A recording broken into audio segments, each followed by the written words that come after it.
sehingga dengan nikmat tersebut kita sama-sama bisa hadir di tempat ini dengan tujuan untuk melaksanakan ibadah kepada Allah Subhanahu wa taala. Salat dan salam kita aturkan kepada Rasulullah sallallahu alaihi wasallam beserta keluarga beliau, sahabat beliau, dan orang-orang yang senantiasa istiqomah di atas sunnah Rasulullah sallallahu alaihi wasallam. Jemaah Allah Subhanahu wa taala, pada subuh hari ini insyaallah kami akan membahas tentang 4 macam takdir. Rasulullah SAW bersabda dalam hadis Jibril, hadis kedua dalam kitab hadis Arba'in An-Nawawi, di mana di antara potongan hadis tersebut bahwasanya malaikat Jibril bertanya kepada Rasulullah SAW, yang dimana pertanyaan keduanya adalah, ya Rasulullah, ya Muhammad, fa akhbirni anil iman. Kabarkan kepada aku atau sampaikan kepada aku tentang keimanan. Kemudian Rasulullah SAW melanjutkan, antu'mina billahi wa malaikatihi wa kutubihi, antu'mina billahi wa malaikatihi wa kutubihi wal yawmil akhir wa tu'mina bil qadari khairihi wa syarrihi.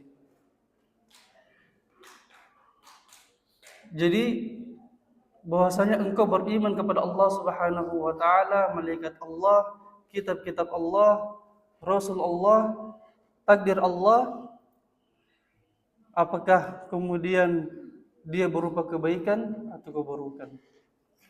Jemaah Allah Subhanahu wa taala, maka takdir ini adalah bagian dari keimanan yang perlu untuk kita imani. Jadi tatkala kemudian tidak ada salah satu yang kita imani dan salah satunya adalah takdir, maka keimanan kita belum sempurna di sisi Allah Subhanahu wa taala. Jemaah Allah Subhanahu wa taala, maka berbicara tentang takdir perlu kita mengetahui 4 rukun takdir. Rukun yang pertama adalah bahwasanya rukun takdir itu yang pertama adalah ilmu Allah Subhanahu wa taala. Jadi semua apa yang ada di dunia ini Allah Subhanahu wa taala telah mengetahuinya. Allah Subhanahu wa taala telah mengaturnya. Allah Subhanahu wa taala telah membuat dengan ilmunya apa saja yang akan ada di dunia ini. Kemudian yang kedua adalah kitabah. Bahwasanya Allah Subhanahu wa taala setelah Allah mengilmui atau mengetahui seluruh takdir yang ada di dunia ini, Allah Subhanahu wa taala menulisnya. Allah Subhanahu wa taala menulisnya.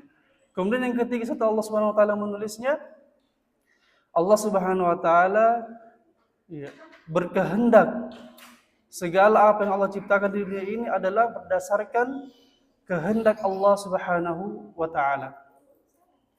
Kemudian rukun yang terakhir yang keempat adalah bahwasanya apa yang ada di dunia ini adalah ciptaan Allah Subhanahu wa taala. Jadi yang pertama Allah sudah mengetahui, kemudian dari apa yang Allah sudah atur tersebut Allah tuliskan. Setelah Allah tuliskan, Allah lakukan apa yang terjadi di dunia ini berdasarkan kehendak Allah Subhanahu wa taala. Dan keempat, Allah Subhanahu wa taala menciptakannya semua berdasarkan dengan kehendaknya. Jemaah Allah Subhanahu wa taala. Maka selanjutnya perlu kita mengetahui 4 macam takdir. Takdir yang pertama adalah Al-Lauh Al-Mahfuz. Ini adalah takdir yang Allah Subhanahu wa taala telah tetapkan 50.000 tahun sebelum diciptakannya langit dan bumi. Dalam hadis lain dikatakan rufi'atil qalam wa jaffatis suhuf. Jadi pena diperintahkan oleh Allah Subhanahu wa taala untuk mencatat seluruh apa yang ada di dunia ini sampai hari kiamat. Sampai setelah diperintahkan selesai mencatatnya, maka pena telah diangkat, kolam telah diangkat, dan kertas suhuf untuk menulis daripada takdir tersebut sudah kering. Jadi tidak bisa lagi dirubah di sisi Allah Subhanahu wa taala. Kemudian takdir yang kedua adalah takdir umri. Ini adalah takdir yang dia ditetapkan oleh seluruh manusia atau setiap seseorang.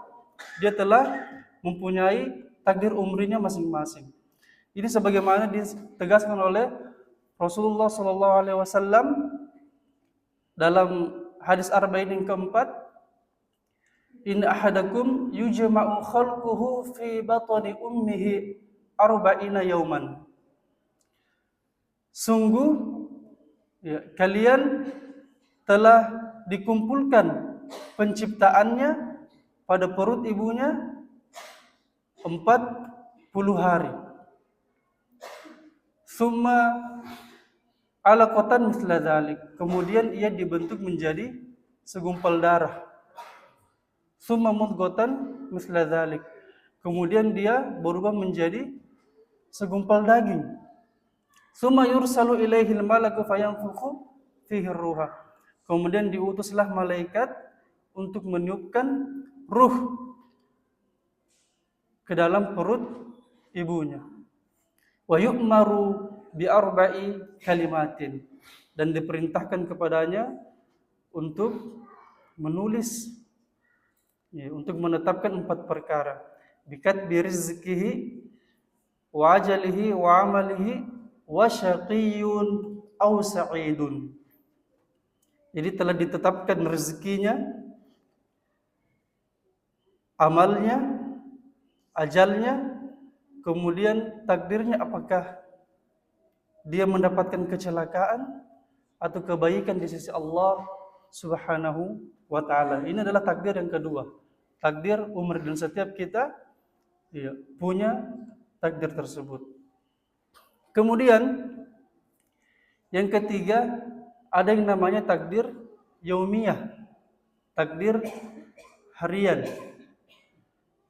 Takdir harian. Yas'aluhu man fis samawati fil ardi ma huwa fi syan. Jadi langit dan bumi semuanya, makhluk yang ada di bumi dan di langit semuanya memohon kepada Allah Subhanahu wa taala, meminta kepada Allah Subhanahu wa taala, dan Allah Subhanahu wa taala mengurus seluruh urusan makhluknya di bumi. Setiap harinya Allah Subhanahu wa taala mengurus makhluknya, menetapkan takdir makhluknya di bumi. Ini adalah takdir yang ketiga. Kemudian yang terakhir, yang keempat, adalah takdir tahunan. Takdir tahunan. Dan kita sekarang ini berada di bulan Ramadan. Di bulan Ramadan. Dan takdir tahunan ini dia terdapat di bulan Ramadan. Tepatnya di malam Lailatul Qadar. Tanazzalul malaikatu war-ruhu fiha biizni rabbihim min kulli amr. Salamun hiya hatta matla'il fajr. Jadi para malaikat dan malaikat Jibril itu turun ke bumi. Turun ke bumi untuk mengurus seluruh makhluk. Kemudian kesejahteraan pada malam itu sampai menjelang terbitnya matahari. Jemaah Allah Subhanahu wa taala. Terkait takdir tahunan ini, ini kita hanya bisa dapatkan di malam Lailatul Qadar. Artinya ya, pada tahun itu Allah Subhanahu wa taala telah menetapkan takdir seluruh hambanya di dunia ini melalui malaikat-malaikat Allah Subhanahu wa taala. Jadi Allah Subhanahu wa taala telah mengabarkan kepada para malaikat tentang takdir makhluknya selama setahun penuh, dari malam Lailatul Qadar bulan ini sampai tahun berikutnya di malam Lailatul Qadar berikutnya. Maka ya, tidak lama lagi ya kita akan berada di 10 malam terakhir. Maka perbanyak doa.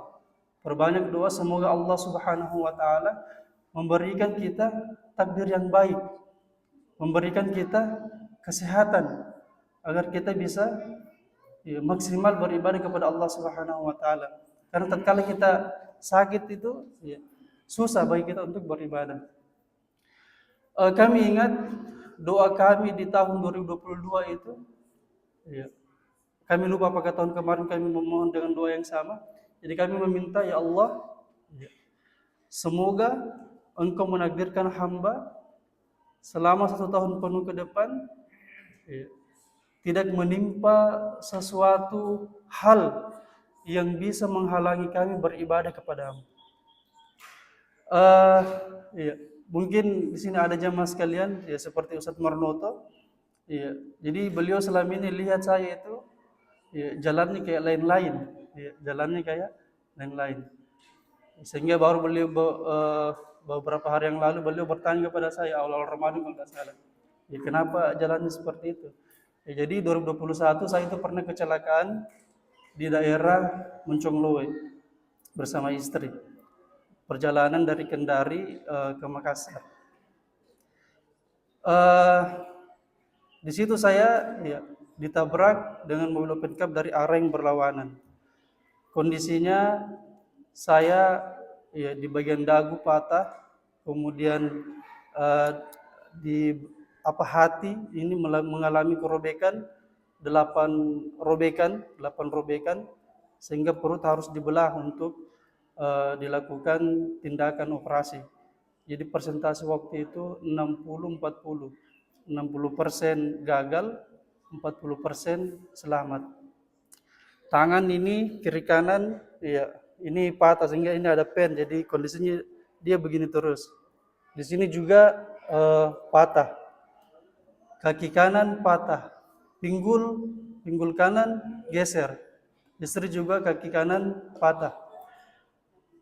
Maka tahun 2022 itu saya berdoa seperti itu. Semoga Allah Subhanahu wa taala iya, memberikan saya atau tidak menakdirkan saya selama 1 tahun itu tidak mengalami hal yang bisa menghalangi saya beribadah kepada Allah Subhanahu wa taala.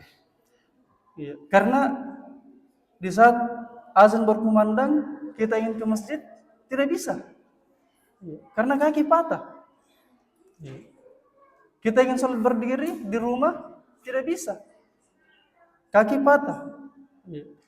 Jadi harus duduk. Ya. Harus duduk. Maka ya, nikmat kesehatan ini harus senantiasa kita syukuri. Dan kita pergunakan dengan baik. Banyak-banyaklah kita kemudian ke masjid Allah Subhanahu wa taala. Ya. Karena kita baru merasakan nikmat tersebut kalau Allah itu sudah angkat, Allah itu cabut. Betapa nikmatnya kita itu beribadah di masjid bersama dengan jamaah yang lainnya. Betapa nikmatnya itu kita beribadah di masjid berdiri dengan jamaah yang lainnya di saat yang lain. Mungkin duduk, terbaring. Ya, bahkan mungkin cuma ada yang dengan isyarat mata. Ya. Dan Ustaz Marnoto juga kemarin sudah menjelaskan terkait masalah sholat ini. Ya. Jadi di rumah sakit itu kondisinya ya, saya sudah banyak lihat beberapa pasien sebelum masuk masih sempat sholat. Setelah sudah dia lakukan tindakan operasi, sudah tidak sholat. Ya. Ketika ditanya, Allah tahu jika kita ini lagi sakit. Tidak seperti itu. Ya. Artinya tidak seperti itu keringanan itu yang kita ambil. Ketika kita sakit, keringanan yang kita ambil bukan tidak sholat. Tapi keringanan yang Allah berikan adalah ketika kita tidak bisa berdiri, duduk. Ketika kita tidak bisa duduk, hanya bisa berbaring, maka sholat dalam keadaan berbaring. Dan ketika kita tidak bisa kemudian menggerakkan, ketika berbaring menggerakkan dengan gerakan-gerakan yang sederhana atau terbatas, maka cukup dengan isyarat mata.